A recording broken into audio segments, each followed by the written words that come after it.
Pues buenas tardes, agradecemos su presencia. Entendemos que ya en domingo en la tarde ya es complicado, así es que es muy... Dobles gracias por su generosidad de su tiempo y su atención. Formalmente esta es la última mesa de análisis de trabajo de esta primera feria del libro en lenguas indígenas, también de editores, y dejamos esta mesa al final a manera de hacer una especie de recuento formal de las cosas. ¿A qué me refiero? Que bueno, en las otras mesas se habló sobre la creatividad, se hablaron sobre los géneros, nos compartieron lectura los propios autores, y ahora la intención es hacer un pequeño espacio, y digo pequeño porque habría tanto que decir que no sería suficiente una mesa, pero simplemente es abrir un pequeño espacio para dar voz a unos actores sociales fundamentales, que a final de cuentas representan al Estado. ¿Por qué lo digo? Porque hay temas constantes a lo largo de esta feria.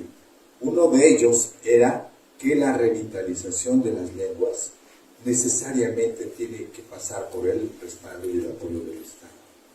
Una lengua no sobrevive si no cuenta con toda una infraestructura, ¿no? Y sobre todo hablamos de las lenguas que están en mayor riesgo, ¿no? Aquí hay representantes del INALI, de la academia, que tienen un panorama muy claro de cuál es la situación de las lenguas que existen hoy en México, una situación alarmante, ¿no? En algunos casos ya prácticamente de cosa de museo y de conocimiento científico, y en otros casos, bueno, pues que hay que empezar a prender las luces de alerta, ¿no? Ese es uno de los temas, la presencia del Estado en la revitalización. Y la otra tiene que ver propiamente con el mundo del libro, y que ese nos atañe más a esta institución bibliográfica. Se dedica al estudio de la cultura escrita y sobre todo a la impresa. Y afortunadamente ustedes lo ven en las mesas, hay varias editoriales que le han apostado a la impresión no solamente de materiales en materia educativa, sino también en materia artística, estética, literaria, ¿no? Y de otra índole, evidentemente también antropológica, de lenguas indígenas. Comentando entre los miembros de la academia que han asistido acá, pues somos bien conscientes que la mayoría de los hablantes de lenguas indígenas no leen y no escriben su propia lengua. Entonces, en ese escenario, pues la pregunta es, ¿y entonces por qué seguimos imprimiendo libros así?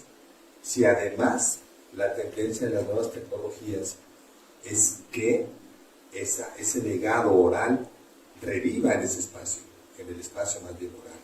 Entonces aquí hay 3 representantes del Instituto Nacional de las Lenguas Indígenas, el maestro Iván Hipotex Herrera, del Centro de Investigaciones y Estudios Superiores en Antropología Social, lingüista muy connotado, Mario Chávez, y representando a la SED, a la Dirección de Estudios Interculturales y Bilingües, a la maestra Ángeles Gordillo. Entonces, la dinámica que les propongo es la siguiente. Yo les planteo una pregunta que ya más o menos la habíamos platicado antes, y ustedes con cierta libertad nos responden, y en función de eso, pues que se vaya estableciendo poco a poco un diálogo. Y la primera pregunta sería esa: ¿por qué seguir imprimiendo libros? ¿Por qué apostarle por la apuesta de la impresión de libros en lenguas indígenas? Obviamente desde la óptica de la institución que cada uno de ustedes representa. No sé quién quiera. Mario, ¿nos abres el ruedo? Empezamos, ¿cómo no? Bueno, pues muchas gracias de entrada a su Miak Salvador, Sakaushi, Logaish Meji, Mario Mina, Ciesa Susha, Endai Kunoka Ena, Kunoka Bisha, Kunoka Mish, entre otras lenguas. Muy buenos días, los saludé en náhuatl, en zapoteco y mazateco, pues dándoles la bienvenida y agradeciéndoles de nueva cuenta el espacio y el tiempo pues que se hicieron para acompañarnos aquí, para venir a la feria, y bueno, pues felicito a Salvador, a José y a todo el equipo, ¿no?, de la biblioteca que haya colaborado, y por supuesto saludo a mis colegas de la mesa, a María Ángeles y a Iván. Muchas gracias por compartir este espacio.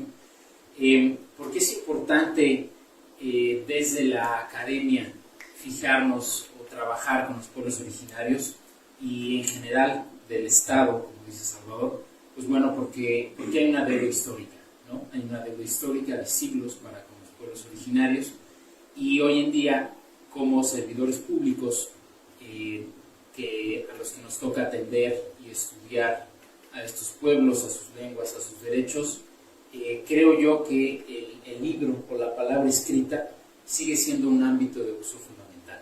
Si bien la oralidad es la matriz o el primer impulso lingüístico que tenemos todos los seres humanos a nivel comunicativo,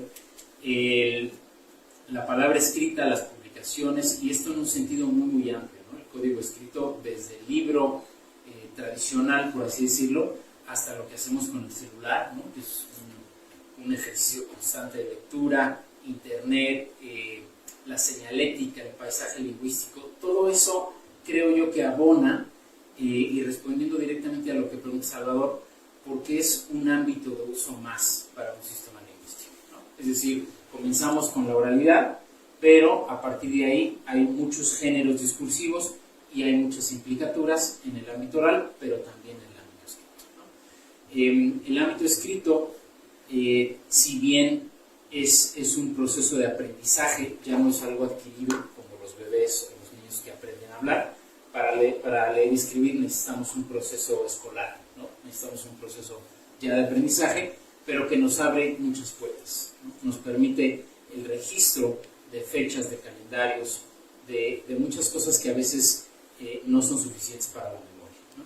Y hoy en día, gracias a la escritura, pues podemos comunicarnos a distancia, podemos comunicarnos por correo, por diferentes medios, lo cual pues también genera mucho más riqueza para cualquier lengua, ¿no? Entonces, en ese sentido, las lenguas indígenas tienen todo el derecho, como así como cualquier hablante de otra lengua, de poder generar un código escrito y emitir y compartir ideas por este medio. Entonces, me parece que desde este punto, ganar estos ámbitos de uso, es decir, los que generan la escritura, es fundamental por cuestiones de prestigio, por cuestiones de transmisión de conocimiento, por cuestiones de entender, eso también quisiera dejarlo claro, a las lenguas originarias como sistemas del mismo valor que cualquier otra lengua. Es decir, todas las lenguas del mundo, idiomas, tienen todas las capacidades cognitivas y culturales necesarias para que un grupo de individuos conviva y se desarrolle, y ese también es el caso, por supuesto, en todos los pueblos originarios, que pues merecen también entonces esta ayuda estatal, esta infraestructura, que a veces para los hispanohablantes pues es muy natural, ¿no? O sea, vamos a la escuela y pues sí, ya damos por sentado que son 6 años de alfabetizarnos, de una literacidad muy amplia, etc. Eso pues está en pañales o es muy incipiente a nivel de las lenguas indígenas. Quiero añadir a lo que Mario nos comenta, que efectivamente este proceso histórico, que para nosotros nos resultaría tan obvio, en el caso de las lenguas indígenas no es. Cuando se instaló la imprenta en México, y nosotros estamos muy orgullosos de la instalación de la primera imprenta de América, y que tenemos incunables y todo esto, pues la verdad es que se instaló el alfabeto y se instaló la imprenta para favorecer un proyecto de colonización. El 100% de los impresos coloniales en lenguas indígenas se movieron en 2 ámbitos institucionales: la iglesia y el gobierno civil. Nunca hubo otro tipo de expresión. Sí, los indígenas se apropiaron del uso del alfabeto y tuvieron espacios de resistencia en vías del manuscrito, de textos marginales. Es hasta el siglo XX que está volviéndose a escribir estas lenguas con un enfoque que esté fuera de ese ámbito. Nada más lo quiero apuntar como un poco a la acotación, a la deuda histórica a la que menciona Mario. No sé quién quiera continuar, si maestra, Iván. Maestra, adelante, por favor. Katale shitsan washa doku konisha baba owetu deshin genti lashkat kona kenti kona telitin ila ilan ko kiltika ko koltika wa yo ko tan ko masa wa teki na tiki sakantalesh buenas tardes. Aquí saludando el género. Saludos. Es la única que fue que mayor presencia masculina, porque todas las demás no. Pues muchas gracias por acompañarnos. Qué bueno que se ven estas mesas, como te encuentras, digo, hablando desde este lado, ¿no? Como funcionaria, como representante de la Secretaría de Educación Pública. Para nosotros es fundamental justo recuperar todas estas deudas históricas, como bien ustedes ya lo han mencionado. Entonces, como bien sabemos que estamos en una oportunidad fundamental para cuestionar todo este aparato todo el sistema, porque he escuchado reiteradas ocasiones, espacios, que de repente a veces, no, estas fueron las escuelas, estos fueron los maestros, los que castellanizaron, pero no fueron ellos, no, fue un sistema, fue un Estado colonial, un Estado que justo no tenía otra perspectiva más que el desarrollismo, justo todo apuntaba que el desarrollo y el bienestar era pues justo aniquilar las lenguas. Ya todos sabemos que las comunidades, las lenguas eran significadas justo de este estorbo para el desarrollo del Estado. Entonces ya eso ya no quiero mencionar, creo que eso ya son suficientes los argumentos. Y entonces, ¿por qué escribir? Pues creo que tiene sustento en la normativa educativa vigente.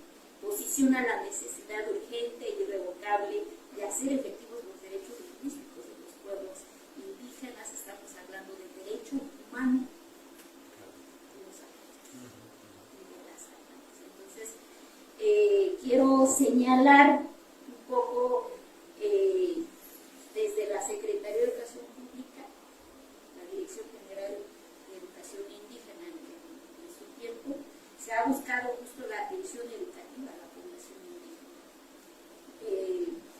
Y sí, efectivamente, muchos retos, las condiciones en las que se encontraban y en las que se habían visto las lenguas y las comunidades indígenas, que se pretendió ser bilingüe y nunca ha sido bilingüe. Siempre la prioridad ha sido el español en las escuelas, en los centros escolares, en las aulas. Y justo algo que yo quiero poner en el centro es que las lenguas, la población, las comunidades, pues sí se ha visto como toda esta movilidad social. Hay una nueva configuración cuando estamos hablando de las comunidades, de este contacto de lenguas, no solo con el castellano y las lenguas indígenas entre ellas, ¿no? Ahora, surge otro tema que son las lenguas de señas. Entonces estamos hablando de este tema. La Secretaría de Educación Pública, a través de la Dirección General de Educación Pública Bilingüe, justo está retomando la existencia de estos medios de comunicación, efectivamente, y también estamos poniendo en el centro el promover materiales, sí, materiales contextualizados, regionalizados, lo estamos llamando, que favorezca la enseñanza, el uso, el desarrollo de las lenguas indígenas y la transmisión, pues ya saben, no solo de la comunicación, sino de lo que en ella, lo que se encuentran en ellas, que son las, digamos, los conocimientos y todo lo que podamos encontrar en nuestras lenguas. Quiero también poner en el centro de justo la importancia, pero sobre todo también este tema de la pedagogía, hablamos de las escuelas, ¿no? Las lenguas indígenas, no solo, como les acabo de decir, no solo son medios. Ahora, ¿cómo es que entran en las escuelas? cómo es que los maestros también retoman este pues, elemento fundamental en las niñas y los niños digamos, en el salón de clases. Entonces, desarrollar conocimientos, desarrollar justo este tema de cómo vamos viendo una educación distinta, una educación crítica, una educación que no solo retome justo este tema de ya tomar distancia de una educación que solo se centraba en memorizar. Estamos hablando a partir de la nueva escuela mexicana, una cosa que asume, ¿no? de todos estos elementos y de una forma distinta desde dónde partimos y desde dónde construimos el conocimiento, y desde luego ahí entran las lenguas. Entonces, una etapa crucial para el desarrollo del lenguaje en las niñas y los niños, digamos, nosotros estamos retomando fuertemente la educación inicial que va desde los 35 días a los 3 años de edad. Que justamente ahí está el tema de la transmisión de las lenguas, justo como en los infantes también vamos fortaleciendo como su lengua materna, como su lengua natural. Y pues bueno, ya no solo estamos hablando de materiales escritos, estamos hablando de otros, diversificar los materiales, ¿no? Y entonces traemos ahí todo el tema pues que juega ahí toda la parte del desarrollo cognitivo, ¿no? Entonces, los cantos, los arrullos, y pues bueno, entre otros materiales que nosotros vamos estudiando ahí en la Dirección General de Educación Indígena.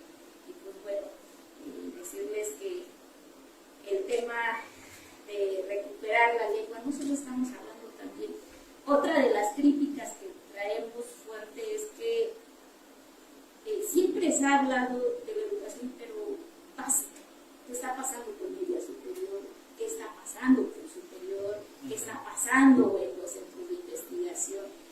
Entonces, como que sí necesitamos como abrazar el tema en los diferentes ámbitos, en los diferentes niveles educativos, para hablar con mucha seriedad de las lenguas en México. Gracias, maestro.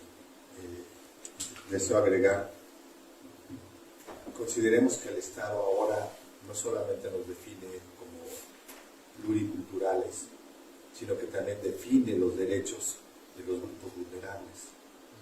Y los pueblos indígenas son parte de esos sectores vulnerables. Como tal, merecen mayor atención del Estado, porque el Estado reconoce que debe de resarcir esa deuda histórica. O sea, el hecho de que haya una promoción especial equipara, digamos, a las políticas de género con las políticas de educación en materia indígena. Un poco por ahí va la cosa, y entonces si hay un soporte legal, no nada más es una cuestión de política de izquierda o de una visión democrática, no, hay un sustento jurídico mucho más profundo en ello. Maestro, por favor, desde el INADI. Muy bien, muchas gracias, buenas tardes. Pues muy interesante todo lo que dicen los compañeros, estoy muy de acuerdo. El INALI pues nace en 2003 gracias a la Ley General de Derechos Lingüísticos de los Pueblos Indígenas, por lo que pues buscamos garantizar el ejercicio de estos derechos. Y tenemos, como decía hace ratito, Salvador, pues está la parte, pues digamos, que nos ayuda como lo es la Constitución, con el segundo constitucional, en donde pues también ya ahí ha tenido varias reformas en los últimos años, y el Plan de Acción de México, que, bueno, parte del Decenio Internacional de las Lenguas Indígenas 2022-2032, y justo pues lo que buscamos es parte de lo que decía hace ratito Mario, ampliar los espacios de uso, y pues muestra clara pues es esta feria, por ejemplo, otras ferias que se han hecho también, en donde ya empiezan a incluir más todo lo que tiene que ver con lenguas indígenas. También pues sabemos que justo este tipo de acciones promueve que las lenguas indígenas se desarrollen, se fortalezcan, se transmitan y que puedan valorarse. Yo me acuerdo hace ya muchos años, desde mis primeras participaciones en alguno de estos eventos, me acuerdo muy bien que una señora decía, ¿por qué nosotros tenemos que ver caricaturas como Dragon Ball, como Los Simpsons, ¿no? ¿Por qué no vemos lo de nosotros? ¿Por qué no hacemos cosas propias? También en los libros pues se ve, ¿no? Antes, ¿qué es lo que más se llegaba a ver? Pues libros que se traducían a lenguas indígenas. Pero ahora lo que estamos buscando es que estos libros vengan directamente desde las comunidades. Entonces esto es, pues para nosotros es vital, es mucho más relevante. Y pues también otra parte importante es reconocer a las autoras y a los autores de las diferentes obras literarias. En el NALI, por ejemplo, pues para llegar a hacer un libro, pues es un proceso bastante complejo, un poco largo. Desde que llega una solicitud para que se haga un libro, desde ver las revisiones, las dictaminaciones, ver a las personas que van a revisar esos libros, y toda una parte de diseño, de ver que sean pertinentes culturalmente. O sea, es realmente una labor muy grande y que requiere de muchas personas, requiere pues incluso mucho presupuesto. Y también, bueno, otra cosa muy importante es sobre los saberes de los pueblos originarios. Desde donde lo concibo, pues enriquecen la ciencia, la tecnología, las humanidades, el arte. Entonces, pues nosotros seguimos comprometidos, sabemos que hay muchas problemáticas, ya las tocaremos en algún momento, pero pues nosotros seguimos ahí, seguimos tratando de que justo todo lo que hacemos venga directamente e incluso comunicado desde las comunidades. Pues por ahora que sí. Gracias, Iván. Quiero precisar un dato. Aquí afuera hay dos stands, uno de la CEP, otro el INALI, cumpliendo la ley, son materiales públicos, son de distribución gratuita. Entonces están a su disposición, ¿no? A discreción también. Están disponibles. Y quiero comentar algo. La Universidad Veracruzana, que no tuvo recursos para ir físicamente, pero nos mandó sus materiales y nos mandó un libro sobre el análisis de su maestría en náhuatl. Y es un poco lo que comentaba, ¿no? Y es rarísimo tener una evaluación de un nivel superior de un programa en una lengua indígena. Eso es, créanme, ese es un documento histórico. Cómprenlo, guárdenlo, porque a lo va a ser complicado recuperar algo así. Bien. Sí, por supuesto, Mayra, adelante. En línea con lo que estás diciendo, bueno, también está el estante, si es que quieren. Si quieren darse una vuelta, no son gratuitos por otras cuestiones, pero bueno, hay buenos descuentos. Pero en lo que acaba de mencionar Salvador, esta necesidad de tener programas en lengua, ¿no? Realmente creo que es notable el caso de Veracruz, y quisiera no dejar de mencionar a la ULIM, la Universidad de Lenguas Indígenas de México, que ha participado en esta feria pues en bastante medida con Salvador, y que al rato nos deleitarán con música y demás. Ellos comienzan con la que, bueno, aquí está una de las maestras, Sino, gracias por venir. Empiezan la carrera de enseñanza de lenguas indígenas, empiezan a abrir otras después, aquí en la Ciudad de México, pero le dan un giro a esa pedagogía y comienzan a ir a las comunidades. O sea, finalmente aprendemos a descentralizar, y entonces hay nuevas generaciones que acaban de abrir ahora en septiembre en Santo Tomás, en Oaxaca, Santo Tomás Zacotepec, en el Gran Nayar, con la escuela Nayeri, y con los purépechas de Santa Fe. No sé si entre el 50 a 70% de las clases que se están dando son justamente de gente profesional y hablante, ahora en sus propias lenguas, ¿no? Entonces los estudiantes estudian en su lengua, que me parece pues que es algo que cada vez debería incrementarse. Perdona. Muy bien, muy bien. Igual, maestra, Iván, si tienen algo que contar, por supuesto, bienvenidos. Bien, ahora, este encuentro trató de dar voz a los propios protagonistas de las lenguas, a los creadores, a los que habían hecho artificios lingüísticos con obras muy bonitas, ya sea en narrativa, poesía o proyectos autogestivos desde el punto de vista editorial.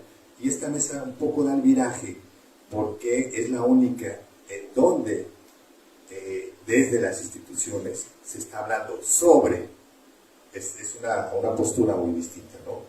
Y por ello cabe la pregunta, ¿cómo se acercan sus instituciones a ser sensibles a la realidad de las comunidades de hablantes? ¿Cómo detectan que una comunidad tiene una necesidad de pasar al libro, por ejemplo? ¿Cómo son sensibles? ¿Qué metodologías? Porque además eso, ¿cómo evaluarlo, no? Entonces, no sé, ahora quién quiera comenzar, sí, para no retomar linealmente el orden. En el caso de la Secretaría de Educación Pública, y hablo específicamente de la Dirección General de Educación Indígena, solo voy a decir. Dirección de Educación Indígena. Las estrategias, y esto hay que decirlo, que recientemente iniciamos, justo ahora con el gobierno de la Cuarta Transformación, el segundo piso, porque en el primer piso hicimos, ya saben, todo el tema de la nueva escuela mexicana y las resistencias que se hubo cuando dijimos que la escuela debe proporcionar justo una educación liberadora, una de libertades y justo de reconocimiento de múltiples conocimientos, partiendo de las comunidades. Entonces, ahí hay un parteaguas de la educación tradicional que se tenía anteriormente, cosa que posibilitó y se visibilizó también la construcción colectiva, no solo desde el gobierno, sino desde los maestros, las maestras. A mí me tocó hacer todo el tema de las asambleas, no fueron consultas, sí fueron asambleas informativas de lo que estaba ocurriendo en la educación, particularmente en el cambio curricular de educación básica. Entonces, ahora, ¿qué estamos haciendo?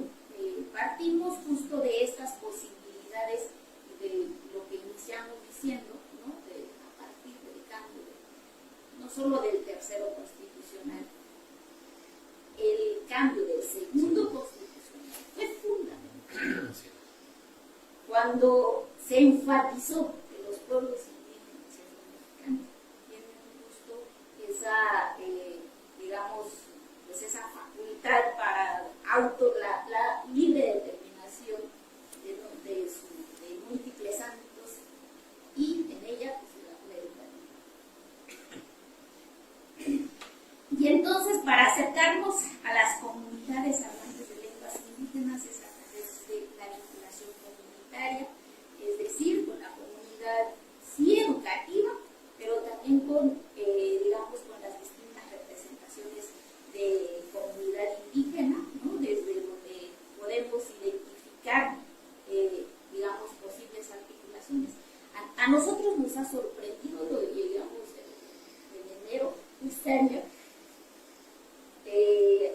cuando nosotros fuimos justo primero nos acercamos con colectivos de maestras, es impresionante todo el material.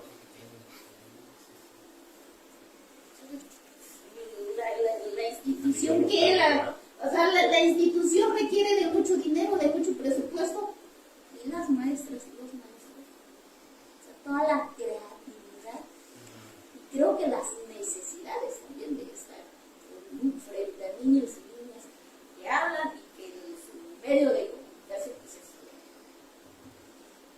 Entonces, esta estrategia de ir y reconocer justo ese trabajo, porque si bien es cierto que todas estas, este trabajo y estas estrategias de fortalecimiento lingüístico, están y viven y sobreviven, es por una comunidad de hablantes, ¿no? Pese a las instituciones, seguimos hablando, seguimos justo, pues ubicando comunidades, pero así con mucho potencial intelectual términos del elemento lingüístico y cultural también. Entonces, lo que yo puedo comentar desde la Secretaría de Educación Pública, pues es que nos estamos, pues sí, aproximando a ellos, reconociendo las autoridades locales, tradicionales, ejidales, comunales, de tal forma que sea una propuesta así de comunidad, ya no más de la institución. Entonces, nosotros traemos todo un planteamiento de construcción de materiales regionalizados, pero no solo va a intervenir el docente, el director o la autoridad educativa estatal, sino que también debe intervenir las autoridades comunitarias. Entonces, creo que es un reto, muchísimo reto, y ustedes dirán, porque luego a veces nosotras las comunidades, con nuestras contradicciones de que así nos escribe, a veces caemos en discusiones, digo yo, secundarias, que, o sea, el fondo tiene que ser otros elementos. A mí me pareció impresionante un proyecto que tienen mis compañeros mayablates, celtales, choles y tocolabales. Están haciendo una propuesta de escritura, y viene todo también el tema de qué estamos haciendo cuando estamos reconociendo un sistema de escritura que al final de cuentas no es nuestro, pero es una herramienta. Entonces, los compañeros están haciendo todo un ejercicio de un intento de escritura, pero a partir de las etnografías. Precioso. Pero siguen siendo justo esfuerzos desde lo local, desde lo comunitario, desde un cuestionamiento fundamental de los elementos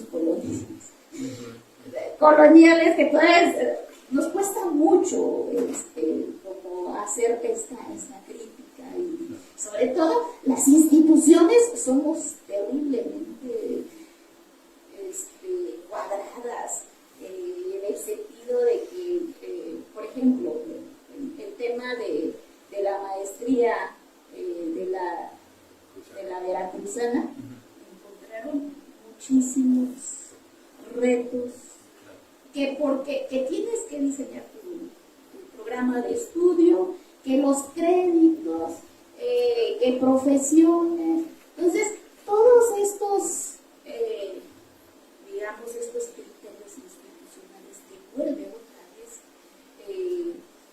como esa parte institucional, y no te deja con mucha libertad de recoger otros elementos fundamentales como los esfuerzos comunitarios. Entonces, yo creo que son esos temas que nosotros estamos encontrando ahora, que estamos viendo a las vinculaciones comunitarias, como insisto, no solo con docentes, esto ya están pues ya participando, pues, no puedo decir que todas las comunidades, pero sí los intereses. Fíjense, en este encuentro, que es una primera visión panorámica de cuál es el mundo editorial con las lenguas indígenas, es un encuentro breve, modesto, solamente fueron 3 días, y en 3 días, algo que no visualizábamos, se presentaron proyectos autogestivos editoriales aquí, que curiosamente provenían de docentes. Uno otomí, otro mazateco, otro zapoteco, donde los docentes tuve que adecuar los materiales a mi universo doméstico, porque eso es lo que la institución no estaba detectando. Las necesidades más íntimas de cada comunidad solo las conoce el docente, que genuinamente está comprometido. Y esos casos creo que se deben de rescatar, no por las personas, no. Me refiero, tenemos proyectos muy loables como en los libros de aula, donde se hacen tirajes, no sé, de 5 millones de libros y llegan parejo a todo el país, y aún estando en lengua indígena, y esa visión panorámica nos hace olvidar ver el otro polo, el polo micro, el polo de una resolución local, doméstica, ¿no? Entonces quizá por ahí vaya una ruta de acercamiento nueva por parte de la SEP, ¿no? No sé, Iván, ¿cómo se acerca al INALI? Porque también tienen ahí el trabajo en campo y la metodología. Sí, sus retos. Pues, sobre todo en los últimos años, el INALI ha trabajado con los consejos de planificación lingüística comunitaria. Y entonces, a partir de estos consejos, es que se empiezan a desarrollar diferentes proyectos. Entre ellos, pues, están las normas de escritura y están los alfabetos en lenguas indígenas. Que como decía, pues, al final de cuentas, pues, es una herramienta. También hemos visto que incluso han sido hasta criticadas las normas de escritura, ¿no?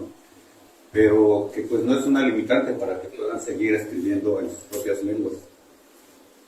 También, pues digo, y recuerdo muy bien, igual hace ya muchos años, todavía estaba el doctor Nava. Me acuerdo que nos decía, vayan a tal comunidad y quiero que hagan un montón de entrevistas. Pues lo primero que yo noté es que, pues decían, ¿y ustedes por qué nos piden? ¿Por qué vienen a imponernos? ¿Por qué? Y entonces sí notamos que pues un proyecto va a tener mucho mejor éxito cuando viene desde las comunidades, no de que nosotros se los impongamos. Y justo es lo que pues hemos tratado de hacer a través de los consejos de planificación lingüística.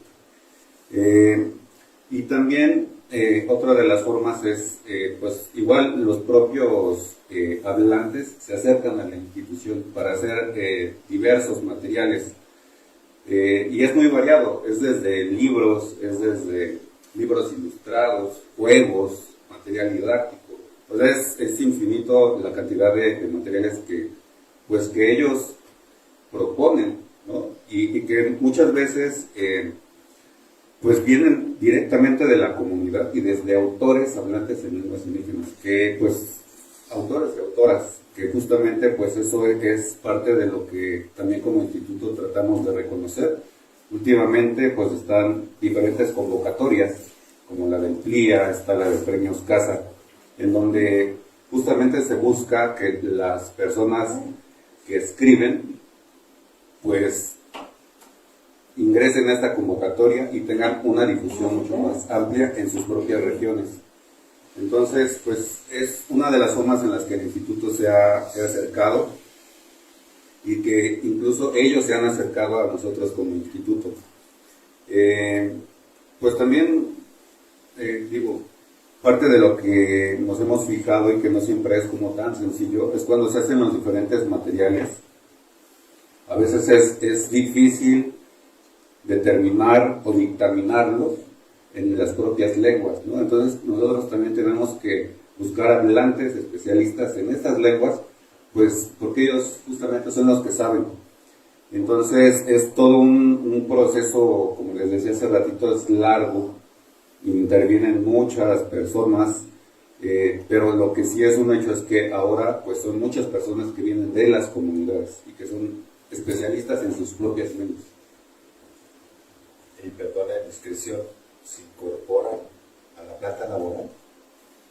Sí, bueno, en el instituto sí hay varios compañeros que son hablantes de lenguas indígenas, incluso algunos están en nivel directivo, y hay, por ejemplo, hace poquito, y ahí sí a lo mejor es donde nos costó un poco, pero a veces quizá también nuestros propios procesos pues nos ha faltado un poquito pues de hacer algo diferente. Por ejemplo, con quienes estamos siempre muy en contacto es con los diseñadores, ¿no? Pues porque ellos son los que nos ayudan justamente pues a darle vida a eso que nos envían los hablantes. A mí nos ha costado un poquito, quizás sí, conseguir personas hablantes que tengan esta especialidad, pero sí contamos con muchos compañeros especialistas en diferentes áreas que son hablantes.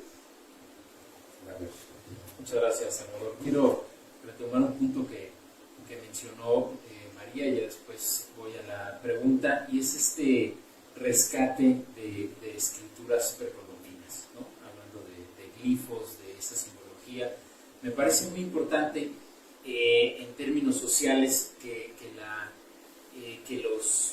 conozcamos, que sepamos todos los mexicanos, que aquí en Mesoamérica fue uno de los 5 lugares en el mundo donde de manera independiente surge la escritura, ¿no? Es decir, está Mesopotamia con los sumerios y la escritura cuneiforme, después en Egipto, ¿no? Con los jeroglíficos, China, y Mesoamérica es otro de estos lugares. La India, un poquito después, ¿no?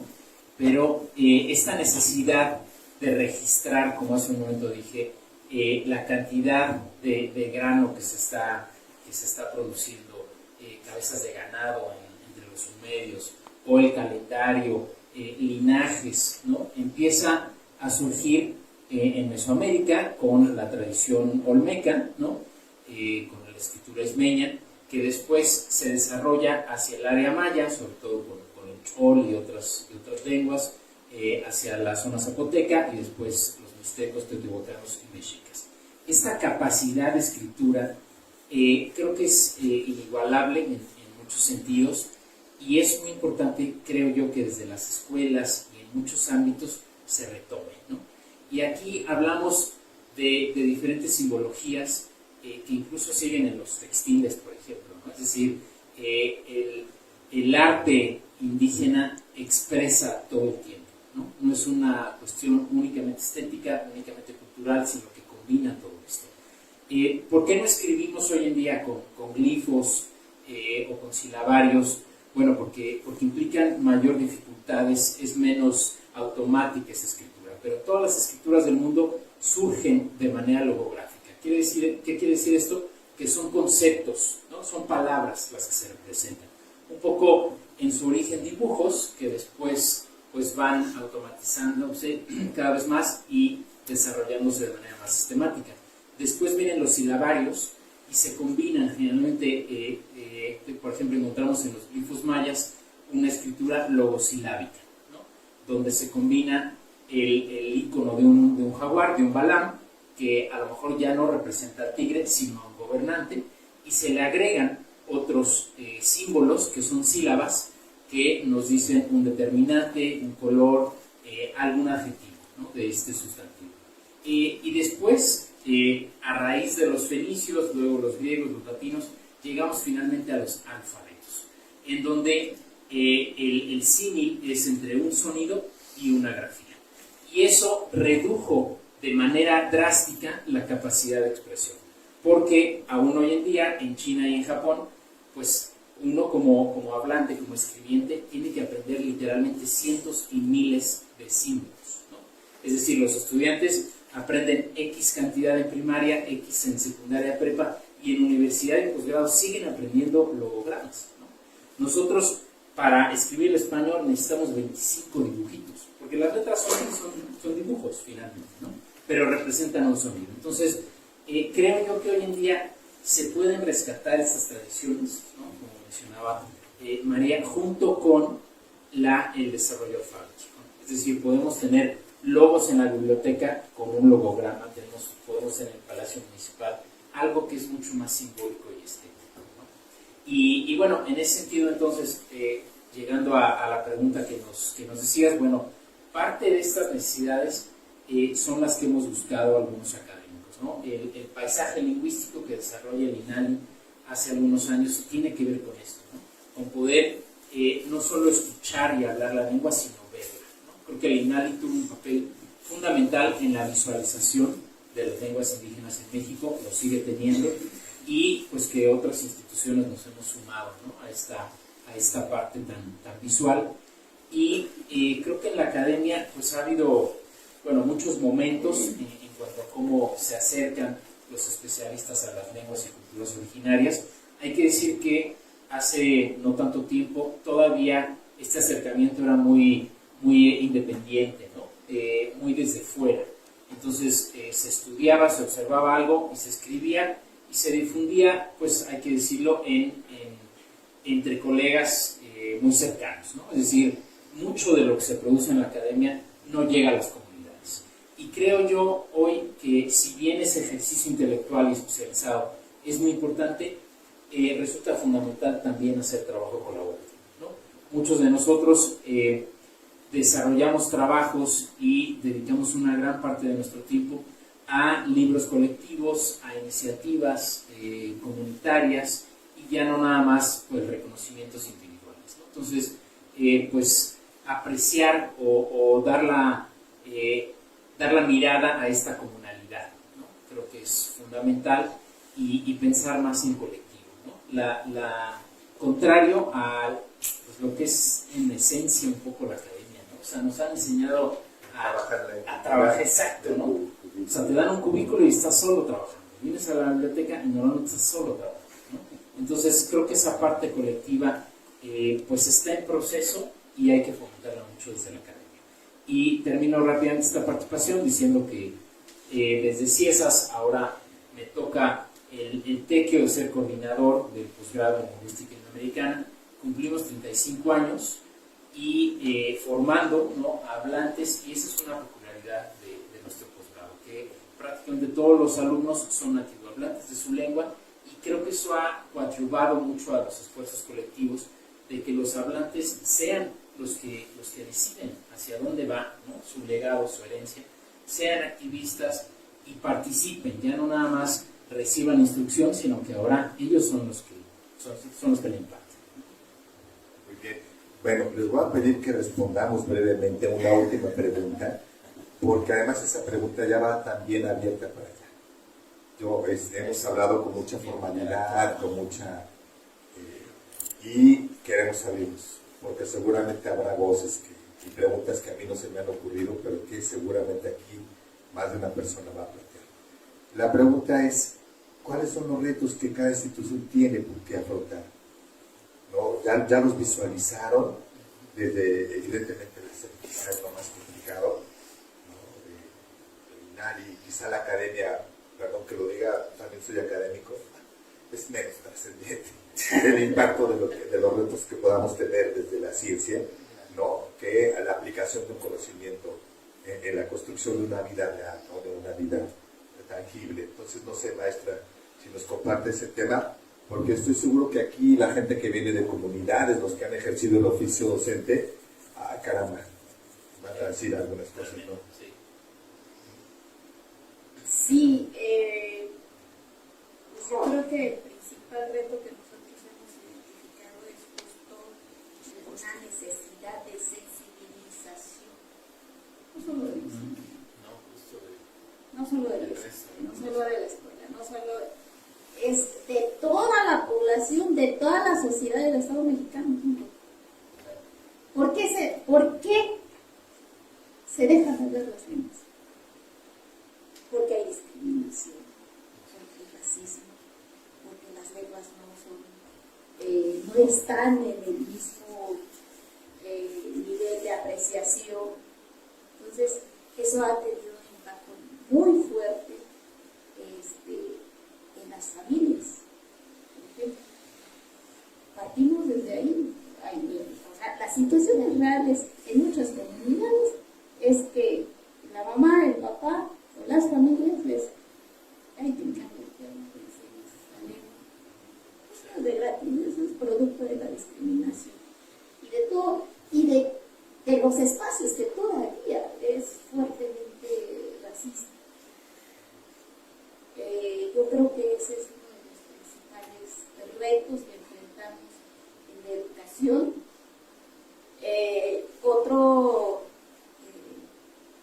digamos, elemento pues es justo desde la institución sí carecemos de muchos materiales, sí necesitamos volcarnos, si es que queremos justo fortalecer, si es que queremos que las escuelas sean esos espacios donde se fortalezcan. Nosotros en la educación básica sí estamos estamos avanzando de manera progresiva con educación inicial, que es ahí donde queremos nosotros entrar fuertemente el trabajo con las familias, y entonces de manera que podamos sí contrarrestar toda esta situación que no está permitiendo, digamos, que haya una articulación entre las políticas públicas que podamos generar desde los diferentes espacios, desde el gobierno, si no hacemos un trabajo articulado, desde luego, con otras políticas, en el sentido de, yo siempre lo he dicho,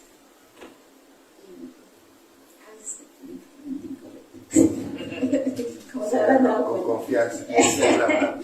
No están transmitiendo. No, y sí, cínico.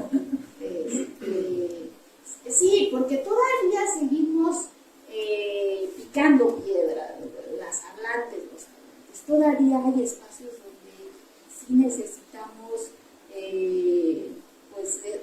vamos en desventaja. A mí me tocó el sexenio pasado estar coordinando las universidades interculturales, y entonces de repente, digamos, para un cargo de rector o rectora. Entonces, los requisitos sí está bien, el rigor académico, pero a veces la lengua no juega, como que queda en un segundo o tercer plano y no es requerido. Entonces, en muchos espacios todavía es así. Vamos avanzando, sí, ahí estamos avanzando, pero sí necesitamos como ir muy coordinados en el sentido de sí darle un valor fundamental las lenguas, pensando igual en nuestros egresados de lengua y cultura, por ejemplo, en las universidades interculturales. Entonces de repente iban, ¿y tú qué haces? ¿Cuál es para qué eres bueno en el mercado laboral? ¿No? Entonces, sí, todo este tema de la formación y de justo de para qué te formas también, ¿no? O sea, hay muchos elementos que juegan así en contra de todo este tema de las poblaciones indígenas y las lenguas. Entonces, yo creo que uno de los retos que nosotros vemos desde la Secretaría de Educación Pública es que efectivamente pues las familias sí quieran que los niños y las niñas, adolescentes y jóvenes justo trabajar desde las lenguas. Y pues bueno, yo creo que otro de los retos con los que nosotros estamos lidiando pues es en el ámbito educativo la didáctica del material.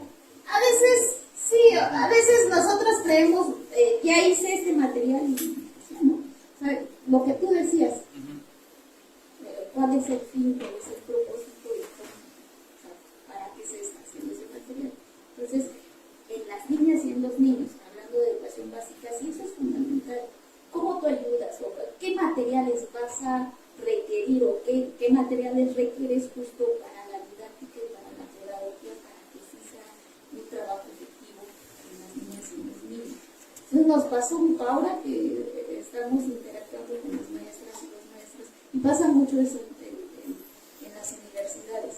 Oye, yo tengo este material, pero el material está pensado justo para una población en específico. Entonces, carecemos de mucho material que esté pensado para niñas, niños, en la educación básica en específico. Entonces, porque generalmente el trabajo nos incluimos nosotros, los hablantes, de repente a veces nuestras aportaciones y nuestros textos van para, no sé, por media superior, para superior, pero no estamos pensando en las niñas y en los niños. Entonces, es uno de los retos que nosotros estamos encontrando en la Secretaría de Educación Pública. Muchas gracias. Sí, justamente parte de esos retos que nos comenta, también nos hemos enfrentado. Y pues como sabemos también hay pues problemas de carácter presupuestal, ¿no?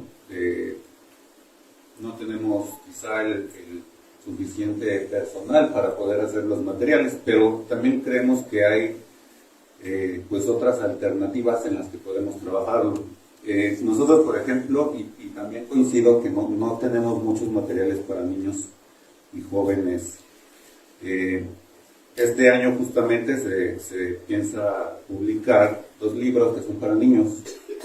Uno es monolingüe, en lengua chatino, y otro es en huave, ese sí es bilingüe. Y justo parte de las problemáticas que identificábamos y que ahora hemos tratado de hacer diferente, es ahora, por ejemplo, hacemos las presentaciones con los propios autores en la comunidad. Porque justo los autores, siempre que platicamos con ellos, nos decían, es que yo quiero que mi material se ocupe en mi comunidad. O sea, ¿para qué me sirve que estén y más si es, por ejemplo, monolingüe, pues en otros estados cuando no lo van a ocupar? Mejor que sea en mi comunidad. También otra de las cosas que hemos hecho por esta parte presupuestal es pues hemos trabajado de la mano con otras instituciones. Por ejemplo, en años atrás estuvo lo de Set Centenaria, en donde se hicieron pues diferentes materiales. En este caso hubo cómics, hubo libros ilustrados, un poco de literatura. Y justo el jueves pasado, junto con CONAFE, se hizo una coedición, igual de una de las convocatorias exitosas que hemos tenido, que es la de cómic en lenguas indígenas nacionales. Y se hicieron 4 cómics, son bilingües, mitad español, mitad en lengua indígena, y se van a distribuir en todo México a través de las comunidades educativas de CONAFE. Entonces, digo, eso la verdad es que fue un logro, porque consideramos que va a llegar justo a las personas que necesitan ese tipo de materiales, a los niños. Y aparte eso es muy bonito, cuando un niño, y lo hemos experimentado en algunas ocasiones, ve un libro en su propia lengua, hasta sonríe, ¿no? Así de, y también cuando ven elementos que son característicos de sus comunidades, ¿no? Como decían, sus vestimentas, incluso hasta los animales de la región, las plantas. Cuando ven ese tipo de cosas, se identifican con ese material y entonces lo adoptan. Entonces, eso es lo que hemos tratado de buscar y justo con esta cuestión de presupuestos, pues hemos tratado de hacer eso, ¿no? Unirnos con diferentes instituciones, también hablar con las secretarías de cultura de los estados, con los municipios. También, digamos, otro de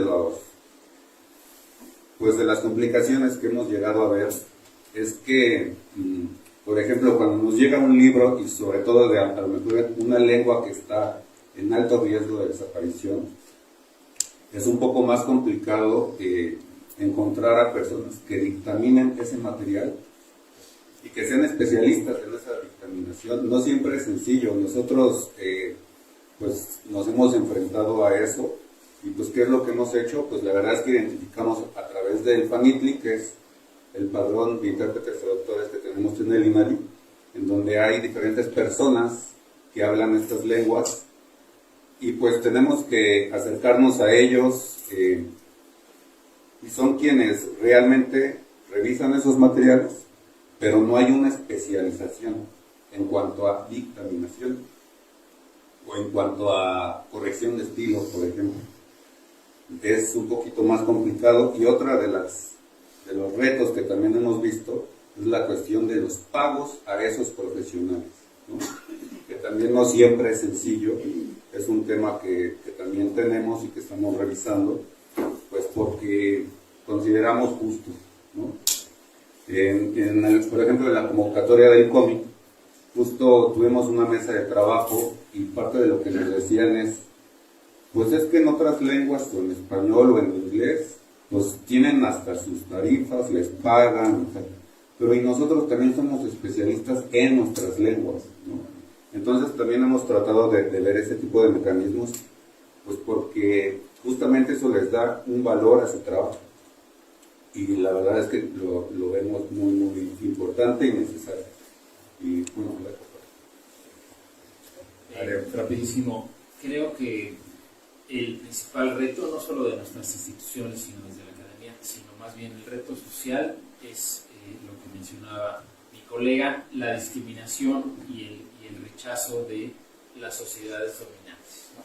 Creo yo que el miedo es tristemente el motor a este rechazo a lo diferente, ¿no? Desde mi vecino o vecina, o desde el señor Naranja del Norte o el líder de Israel, detrás de este discurso de odio hay miedo, ¿no? Es vulnerabilidad propia, y en lugar de ese miedo yo nos invitaría a todos a que seamos curiosos, ¿no? Que cambiemos el miedo por la curiosidad a lo ajeno, a un idioma ajeno, a una comida ajena, a una costumbre ajena, y en ese sentido aprender otro idioma, ser multilingüe, viajar y conocer cosas diferentes a las que tenemos, me parece que puede ser de las mejores recetas en contra de estos retos discriminatorios. Gracias. Pues para efectos prácticos creo que hay dos coincidencias. La cuestión presupuestaria, que corre por el asunto del Estado y el Estado como un agente necesarísimo para la sobrevivencia de las lenguas. Y el otro, el acercamiento a las infancias. Pareciera que por ahí van las dos cosas más identificadas. Bien, el tiempo se nos acabó, pero no podemos, no debemos no dar la palabra, ¿no? Entonces, más bien quisiéramos que les plantearan aquí a los colegas, ¿no? Sus inquietudes, sus dudas. Incluso se vale catarsis, si fuera el caso. Si fuera el caso. Entonces, bienvenidos, por favor, quien tenga algo que decir. Jorge y Gaby, por favor. Primero Jorge, por orden de Yo siento, y lo voy a decir con mucho respeto, porque vemos muchos de los que simpatizamos con el actual gobierno, que está haciendo cosas bien buenas y otras pésimas, pero bueno, nosotros lo elegimos. ¿De qué ha servido la Dirección de Educación Indígena de más de 50 años si todavía se pierden las lenguas, hay un abandono? Es fácil decir, echarle la culpa al racismo. A nosotros nos golpeaban en la escuela y resistimos. Nos pegaban en la escuela para no hablar la lengua y resistimos. A mí me parece que hay mucha demagogia en este gobierno. Es la continuidad de la mediocridad en educación. No protestamos porque un truán sea el secretario de Educación Pública. Ya estamos aquí. Yo me pregunto, ¿para qué sirven las universidades interculturales si ahí están en Carrillo Puerto los egresados como tricicleteros? Se les ha dado seguimiento de los egresados a qué se dedican. ¿Ha sido fructífero esta política de demagogia de Vasconcelos a la fecha? No. Las lenguas se están abandonando. Pese al Estado, nosotros hablamos la lengua. Y la lengua se muere cuando dejamos de hablar en las familias. También los indígenas somos responsables y hay que asumirlo, que no se hablen. Cuando una lengua se deja de hablar en la familia, se muere con el Estado o sin el Estado.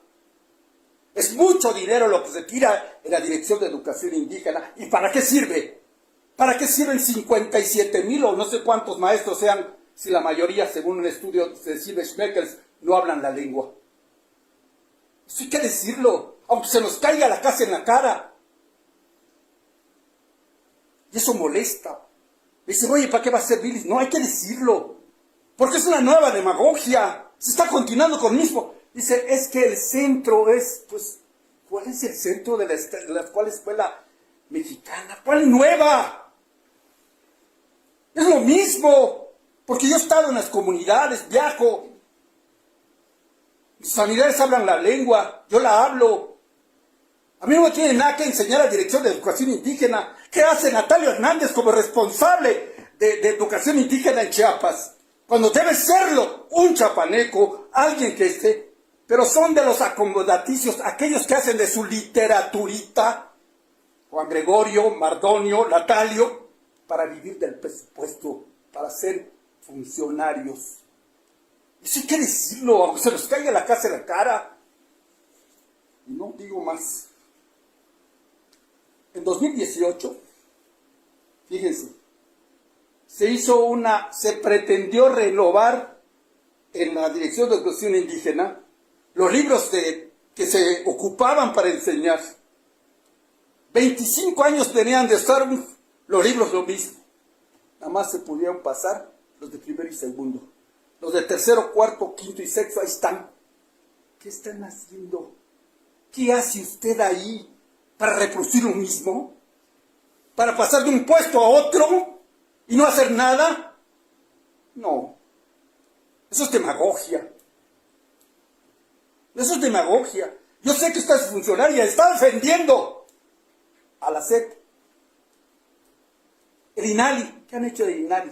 Cuando debió haber sido el órgano rector de la salvaguarda de las lenguas indígenas.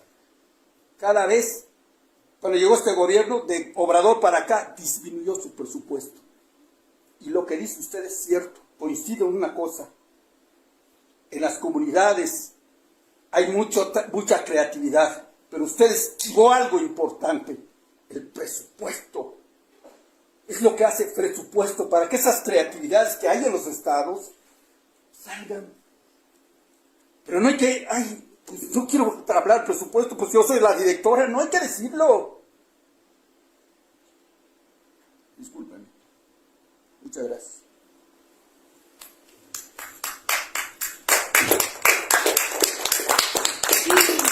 Miren, yo creo que el diálogo, justo el señalar eso, era nosotros, pero ni le huimos a ese señalamiento, ni le huimos a acertarnos con gente que efectivamente tiene estas críticas. Sí, educación indígena va a ser 60 años. Y yo lo dije, que se planteó una educación bilingüe y no se arreglaron. Se castellanizó. Yo lo estoy diciendo y lo estoy asumiendo. Ahora, el tema es que sí, efectivamente, hay que acercarnos a la nueva escuela mexicana, hay que acercarnos justo el planteamiento y lo que está posibilitando. Ahorita, justo esta coyuntura que tenemos a nivel constitucional, a nivel normativo, lo dicen los maestros. Yo me senté con la sección 18 de Michoacán. Entonces, ahí encherando. Bueno, me fui a sentar con los maestros de Cherán, con la sección 18, y las posibilidades que se están generando. Ellos lo dijeron, de hecho voy a ir con ellos. Maestra, es necesario poner un año cero de educación con estas posibilidades. Lo mencioné, una de las estrategias que estamos nosotros impulsando fuertemente y que esto pues también ya estamos en toda esa materialización del proyecto, construir materiales regionalizados, no desde aquí, no desde un grupo. Si bien es cierto que digamos el maya tojolabal, que es mi lengua y soy de ese pueblo, construir el material para los tojolabales de la región Valles para la Cañada. No, que la Cañada, junto con sus maestros y sus comunidades, que también lo mencioné, con sus comunidades construyan su material. Y eso también es responsabilidad del Estado de garantizar esos materiales. Hay compromiso. Y entonces estamos justo en ese proceso. Entonces nosotros estamos reconociendo que efectivamente hay una deuda histórica y hay una deuda del Estado. Entonces, todas estas estrategias de diálogo, ¿qué dije? Vinculación comunitaria. Si sale de la comunidad, es legítimo. de la comunidad, perdón, no es de la comunidad y no es un trabajo que aterrice con las niñas y los niños, y adolescentes y jóvenes. Entonces, hay razón, esta molestia, hay razón, pero acerquémonos a todo lo que se está generando en la Dirección de Educación Indígena, acerquémonos, porque también podríamos ser nosotros los que podríamos justo dar esos elementos, dar estas opiniones que va a dar un giro de educación indígena. Necesitamos, sí, urgentemente cambiar todos estos planteamientos que durante 60 años pues no se visualizó. Y hay que hablar del bilingüismo, hay que hablar del plurilingüismo, por toda esta movilización, hay comunidades hablantes que estamos aquí en la Ciudad de México. ¿Cuánta lengua convive aquí en la Ciudad de México? Perdón, era necesario, Sí, ¿no? tan solo en Iztapalapa serán 54 lenguas. Solo Iztapalapa. Por favor, Gaby. Sí. Ahorita vamos para acá. Dentro del universo de la preservación de las lenguas indígenas, yo he estado muy atenta a lo que nos convoca, que es la publicación de libros en lenguas indígenas. Conocedora de lo que significa un proceso editorial, un concepto editorial, con todos los créditos de las personas que participan en la publicación de un libro, mi pregunta es, ¿qué estado guarda una especie de base de datos ante lo que comentaba el maestro Inari, de que es muy difícil encontrar a los especialistas de las diversas lenguas indígenas para hacer las revisiones? Todos sabemos que debe de haber correcciones, pruebas, y en ese sentido, ¿qué estado guarda una red en donde puedan estar incorporados a nivel del país los diversos hablantes de las lenguas indígenas, no solamente los traductores, como ya lo mencionó, sino aquellos que están concentrados en el trabajo editorial? Porque también cuando hablamos de los libros, las publicaciones de los libros y la atención de las necesidades de los libros hacia quienes van dirigidos, por supuesto quedan involucrados qué libros de texto vamos a utilizar en la educación básica, en la educación media, en la educación superior, y en ese sentido es evidente que hay un universo de necesidades que atender de libros en lenguas indígenas. Pero tenemos que iniciar, porque si el libro, lo escrito, cuando ya es una publicación, pues hay todo una criba para que llegara el libro a ser publicado, para que llegara a ser corregido, para que llegue a ser una fijación de la lengua indígena revisada. La parte oral siempre es fundamental porque es el fenómeno de la lengua, pero la parte de la escritura que estamos hablando como la alta cultura, de alguna manera, porque pasaron los procesos editoriales, ¿de qué manera tienen estas redes identificadas para que se sumen a los trabajos de la publicación de los libros, que es indispensable, ¿no? La publicación de los libros en lenguas indígenas? Muchas gracias por la pregunta. Y sí, actualmente esta red está en construcción, tengo que decirlo, porque justo hemos identificado que no hay como esta especialización. Hace poquito tuvimos una mesa de trabajo de dictaminación, en este caso fue en obras de narrativa gráfica, pero justamente coincidían en varias cosas y entre ellas estaba, por ejemplo, esta es la primera vez que me enfrento a dictaminar, ¿no? Y eso pasaba porque era a veces una lengua que era muy difícil de conseguir un hablante. Estamos hablando, por ejemplo, lenguas como el lacandón o como el ayapaneco, donde es complicado. Otra de las coincidencias era esto de, y lo digo así porque incluso así nos lo llegaron a decir, ¿y cuánto me van a pagar? ¿No? Sí. Y muchas veces, pues ese tema puede ser complicado. Hemos, por ejemplo, tratado de identificar alguna tarifa, ¿no? De cuánto se les paga a las personas. Nos hemos basado en lo que tiene el INPI, pero también nos damos cuenta que no es tan sencillo y depende de la obra también. Es muy distinto, por ejemplo, una obra en donde hay gráficos, hay ilustraciones, en donde se tienen que ver, aparte otro tipo de cosas.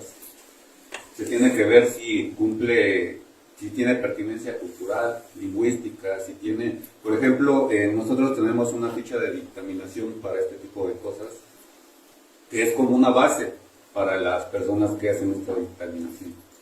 Entonces, nos encontramos desde personas que nos dicen, ya he dictaminado como 10 libros, a personas de es la primera vez que me enfrento a dictaminar un libro. Pero justo parte de eso, empiezan a tener esta experiencia, ¿no? Enfrentarse a este tipo de situaciones, y consideramos que por eso, y se lo comento, está en construcción, porque no tenemos de todas las lenguas. Hay lenguas que es mucho más fácil, como el maya, el náhuatl, que son pues lenguas mucho más habladas en muchas más regiones, en mucho más territorio, pero hay lenguas que son mucho más complicadas. Incluso hay lenguas que hasta la variante, ¿no? Hay variantes que es, de verdad, créanme, muy difícil conseguir una persona especialista en determinada variante. Entonces, pues obviamente todo este tipo de experiencias, pues hemos tenido, ahora sí que, como usted decía, un directorio, y hemos estado tratando de formarlo. Pero evidentemente es muy complejo, son muchísimas lenguas. O sea, hablamos de 68 lenguas, pero aparte pues está en estudios otras, como el ENDE, que ya también pues se están haciendo diferentes cosas, ya tienen un alfabeto. Pero también si nos vamos como a la variante, eso lo complica a veces un poquito más, ¿no? Entonces, por eso no le podría yo decir ahorita, tenemos un directorio de todas las lenguas. Por el momento, sinceramente no, está en construcción, pero pues estamos en ello. Bueno, parecería raro, pero sí, yo he sabido que ha habido encuentros parecidos a este, más pequeños, pero como feria, como tal, corríjame, creo que es la primera. ¿No? Entonces, curiosamente aquí había editores que se conocían, que ayudaban a hacer esta red, pero es una comunidad que apenas se está consolidando, más allá de las instituciones. Entonces estamos todavía muy, muy verdes en ese tema. Por acá, y después Morelos, por favor. Sí, yo creo que en febrero de este año todos fuimos agarrados en outside, tanto instituciones de gobierno, de la SED, culturales, etcétera, etcétera, como las organizaciones que de alguna manera estábamos trabajando desde el Instituto Nacional Indigenista por apoyar de alguna manera a las organizaciones indígenas o a las etnias. Y ese outside no podemos achacárselo a nadie en especial, pero sí a las sucesivas oleadas de castellanización que ha habido en nuestro país desde Porfirio Díaz. Incluso a la muerte de Madero y Pino Suárez, mi bisabuelo, se descuidó totalmente la atención a las zonas indígenas, a pesar de las misiones culturales de Vasconcelos y de Pellicer. Entonces, esas oleadas sucesivas de castellanización a todos nos tienen ahorita en ascuas. Nos fuimos olvidando de que nuestros orígenes eran y nuestra identidad pertenecía a las distintas culturas nuestras. Y en este momento, repito, estamos en outside, porque se vino la ley indígena y nadie sabíamos, más que nos sentimos charros o mexicanos, nada más porque a alguien se le ocurrió que la vestimenta que se desarrolló en el Bajío era para todos los mexicanos. Esa fue como un ponerse a la defensiva, pero todavía era castellanización. Si vemos la indumentaria, pues obedecía a la misma indumentaria española. En fin, yo creo que si todos estamos en offside y ya nos sacaron la tarjeta, pues entonces asumamos juntos. Yo estoy como responsable de la Escuela Nacional de Cuadros de una organización de pueblos étnicos. Antes era consejo y ahora es organización de pueblos originarios. Pero se están peleando entre ellos desde diciembre del año pasado, nada más por presupuesto. Aquí no se trata solo de presupuesto, se trata de que la migración del campo a la ciudad o la migración del campo hacia Estados Unidos fue porque las políticas económicas de alguna manera nos arrollaron a todos también. No fue castellanización solo que fue en contra de nuestra cultura, fue el capitalismo y el neocapitalismo el que nos afectó, y nuestras comunidades que primero las arrinconamos en la sierra y luego tuvieron que irse a buscar trabajo. Nada más véanlo aquí en el Estado de México, son 9 millones de jóvenes que vienen diariamente a la Ciudad de México a buscar trabajo y no encuentran. Igual pasó con todas las sierras, a donde fueron arrinconadas nuestras etnias. Entonces, pongámonos las pilas, la culpa es de todos. Este offside tenemos que quitárnoslo y tenemos que asumirlo, no basta solo con que nos recriminemos entre nosotros.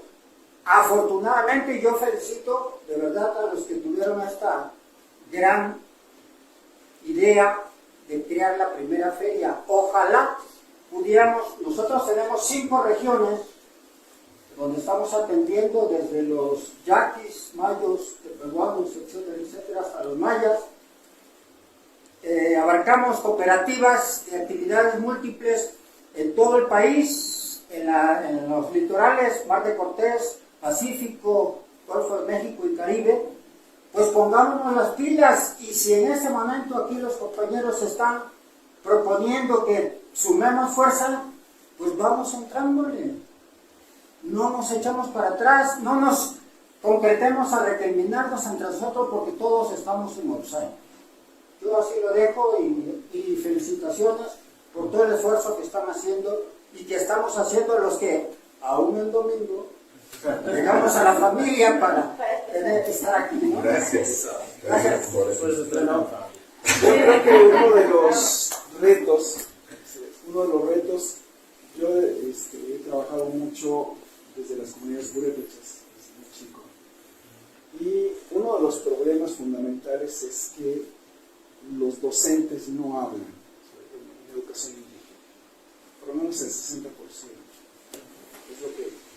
Entonces, hay que trabajar mucho con los docentes. Además, hay un cacicazgo en la sección 18 impresionante que hay que trabajar con ellos. Es un reto impresionante desde hace muchos años. Por ejemplo, hablabas de Cherán, hay un gran docente que hizo un trabajo sobre la ambiente educativa que falleció. Y su trabajo está perdido. Solamente lo está trabajando su esposa en Cherán. Mientras el gobernador hizo una edición del Principito en purépecha. Entonces, son contradicciones que, si que hablamos de trabajar desde las comunidades, con la colectividad, con los saberes de la comunidad, desde el Estado también se trabajan con otras políticas, no con esta concepción, ¿no? Entonces, hay mucho trabajo que hacer y creo que este esfuerzo a mí sí es importante, de seguir trabajando con las comunidades, desde las comunidades, desde los saberes de las comunidades, que es un principio fundamental, y seguir picando piedra que la política de Estado sea esa, porque todavía no permea en las instituciones. Esto es Muy bien, pues podremos aquí pasarnos horas. Nos faltaría una mesa para hacer conclusiones y un recuento del encuentro de esta feria, que además de haber sido feria, pues fue un espacio de diálogo. Creo que es la primera que hacemos, aprendimos mucho, ¿no? Estamos recogiendo los pendientes que no pudimos resolver, Entre ellos me quiero disculpar porque en la mesa deberían de estar 2 compañeros más. En cierto modo, qué bueno que no estuvieron porque no los hubieran. Uno, el doctor Pedro Cardona, por razones de presupuesto, de infraestructura, no pudimos traerlo. Y el doctor Flores Farfán, que es un autoridad en esto, ¿no? Digamos, en la etapa moderna de las publicaciones en lenguas indígenas, él fue el que dio un pequeño giro, ¿no? En el ámbito educativo y académico, además saliendo de la academia para permear en el educativo.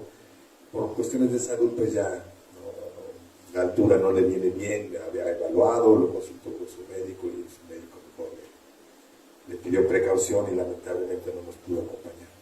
Les pido una disculpa a nombre propio, pero también a nombre de ellos. Y al estilo friista, pues trajimos pan y...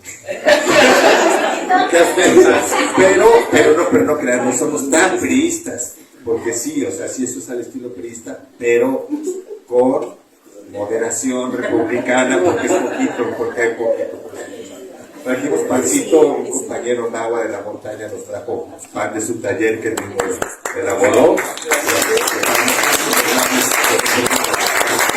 En el contexto de la música de la Universidad de las Lenguas Indígenas, esperemos que ya estén ahí dispuestos. Ojalá nos puedan acompañar para, sí, aquí afuera, para celebrar, para convivir en torno a la música y al pan, como debe de ser comunitariamente, ¿no? Entonces, los convidamos. Gracias.